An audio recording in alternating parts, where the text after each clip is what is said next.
Exercise 4.1 question number 3 हमारे पास है, reduce the following rational expression to their lowest terms. ठीक है, हमारे पास इसके 4 पार्ट्स हैं। हमें रैशनल एक्सप्रेशंस दिया गया है, हमने इसको सॉल्व करके इसको लोएस्ट टर्म में कंप्लीट कवर करना है। ठीक है, reduce the following rational expression into their lowest term. जो सबसे पहले हमारे पास है x minus 5x minus 5x।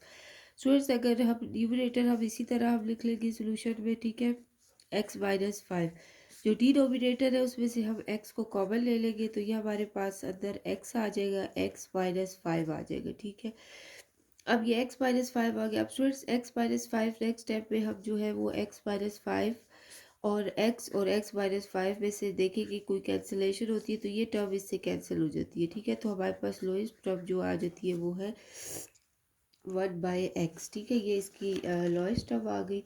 ठीक है, इसी तरह इसका जो सेकंड क्वेश्चन हमारे पास है, ठीक है, एक्सरसाइज 4.1 का जो हमारे पास थर्ड है, इसका जो सेकंड पार्ट है वो हमारे पास है T square divided by T minus 3। ठीक है, सोल्यूशन में हम क्या कर लेंगे कि हमने टी क्वेश्चन को रिपीट कर लेते हैं। टी माइनस 3 है, ठीक है, डिवाइडेड बाय टी माइनस 3 और टी प्लस 5 है। ठीक है स्टूडेंट्स, अगर आप देखें तो टी माइनस थ्री से कैंसिल होता है, तो T cube divided by T plus 5 जो है वो इसका हमारे पास आंसर आ जाता है। ठीक है, अब स्टूडेंट्स अगर आप देखें तो x4 प्लस 1 ओवर x4 है, तो अगर हम और एक्स स्क्वायर माइनस 1/x² है, तो x4 प्लस 1 ओवर x4 है। ठीक है, और divided by x square minus 1/x² यानी ए स्क्वायर माइनस बी स्क्वायर है, तो एक दफ़ा प्लस में लिख लेते हैं, एक दफ़ा माइनस में। ठीक है, तो मज़ीद ये ना कैंसिलेशन होता है ना सॉल्व होता है, तो बस यही इसका जो है वो टर्म होगी। ठीक है, नेक्स्ट इसका 4 पार्ट है जो है 2a माइनस 6a² माइनस 9। ठीक है, इसमें हम क्या कर लेंगे, क्वेश्चन रिपीट कर लेते हैं जो कि है 2a plus 6 divided by a² minus 9। ठीक है, 2a प्लस 6 में से 2 को हम कॉमन ले लेते हैं, तो अंदर a प्लस इधर से 3 आ जाएगा। ठीक है, अब ए स्क्वायर है माइनस 9 के लिए हम 3 स्क्वायर लिख लेते हैं क्योंकि 3 3 9। ठीक है, नेक्स्ट स्टेप में न्यूमरेटर हम इसी तरह लिख लेंगे। डिनोमिनेटर में हमें पता है ये ए स्क्वायर माइनस बी स्क्वायर का फार्मूला है। ठीक है, जो कि इक्वल होता है ए प्लस बी और ए माइनस बी के। ठीक है, तो यहाँ से हम एक दफ़ा प्लस में लिख लेते हैं a+3 और एक दफ़ा माइनस में लिख लेते हैं। ठीक है, a+3 कैंसिल हो जाएंगे, 2 डिवाइडेड बाई a-3 जो है वो हमारे पास इसका रिक्वायर्ड आंसर आ गया। स्टूडेंट्स, ये क्वेश्चन नंबर 3 था, इसके हमारे पास जो है वो 4 पार्ट जो थे वो गिवन थे। ठीक है, हमने इसको सॉल्व कर दिया। अब इसी तरह क्वेश्चन नंबर 4 हमारे पास है। ठीक है, ये हमारे पास है कि हमने दो रैशनल एक्सप्रेशन है उनको ऐड करना है। ठीक है, प्लस करना है, तो स्टूडेंट सोल्यूशन में हम क्या करेंगे, सबसे पहले हमारे पास जो कॉमा से पहली टर्म है वो है 4x² माइनस 5x माइनस 10। ठीक है, उसके बाद 2x² plus 5x plus 10। Students, जो 2x² है वो हम x² के नीचे ही लिखेंगे। ठीक है, 5x है तो हमने प्लस 5x इसके नीचे ही, फिर ये प्लस 10 है तो प्लस 10। ठीक है, अब students minus 5x plus 5x cancel हो जाएगा, यहाँ से 4 प्लस 2 से हमारे पास क्या आ जाएगा, 6x² आ जाएगा। ठीक है, और यहाँ से 0 0 ये कैंसिल हो जाते हैं, इसका इफेक्ट, तो 6x² जो है वो इसका रिक्वायर्ड आंसर है। इसी तरह स्टूडेंट्स y+9 हमारे पास है। ठीक है, फिर इसके बाद हमारे पास है divided by y² plus 3। Add करेंगे, हमने सब ऐड करना है। ठीक है, प्लस करना है y² प्लस 3। स्टूडेंट्स, अब देखा जाए तो डिनोमिनेटर जो है वो इसका सेम है, तो हम इसको 1 टाइम लिख लेते हैं y² प्लस 3। ठीक है, अब स्टूडेंट जो न्यूमिनेटर है वो इसी तरह आ जाएगा हमारे पास, और यहाँ से हमारे पास -7y प्लस 7 आ जाएगा। ठीक है, अब सर जो y की टर्म है जो उसको हम एक तरफ लिख लेते हैं, जैसे y -7y और +9 +7 divided by y² plus 3।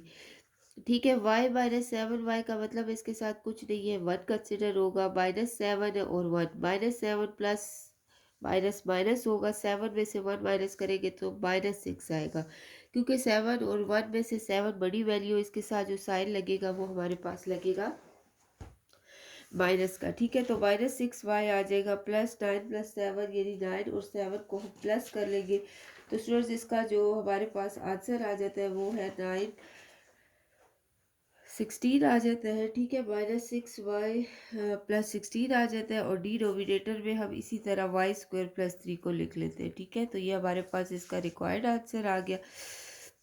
Students, इसके बाद हमारे पास जो इसका थर्ड पार्ट है वो भी इसी तरह है, ठीक है।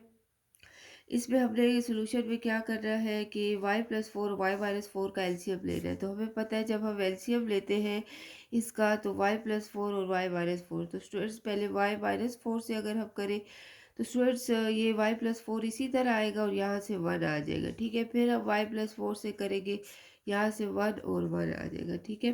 तो इसका जो हमारे पास आता है वो है y+4 और y-4 आ जाएगा। अब स्टूडेंट्स डिनोमिनेटर में फर्स्ट के हमारे पास y+4 है, y+4 और y+4 ये कैंसिल हो जाएंगे, और न्यूमिनेटर जो है वो हम इसी तरह लिख लेते हैं।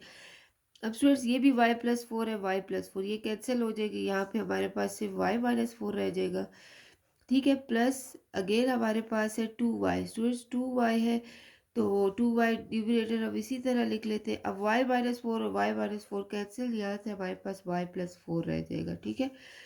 अब y² हो जाएगा, -y को 4 से मल्टीप्लाई करें तो 4y आ जाएगा, यहाँ से 2y² हो जाएगा, ठीक है। और प्लस 2 4 8y हो जाएगा, ठीक है। डिवाइडेड बाय y+4, ठीक है, और y-4 हो जाएगा। अब स्टूडेंट जो स्क्वायर वाला है उनको हम एक जगह पर लिख लेते हैं, जैसे y² + 2y², इसको हमने कंबाइन लिख दिया, और -4y + 8y इसको हमने कंबाइन लिख दिया। अब यहाँ से हमारे पास y+4 और y-4 आ जाता है, ठीक है।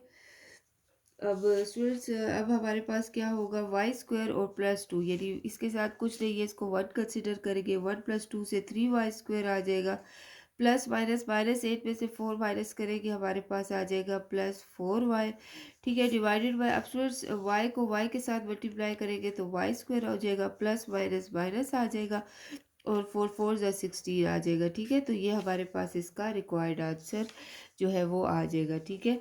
तो ये हमारे पास इसी तरह 4 का ये थर्ड पार्ट था, ठीक है। क्वेश्चन नंबर 4 का थर्ड पार्ट था। इसका फोर्थ पार्ट जो है वो हमारे पास है कि t/t² -25, ठीक है। ये हमारे पास इसका फोर्थ पार्ट है।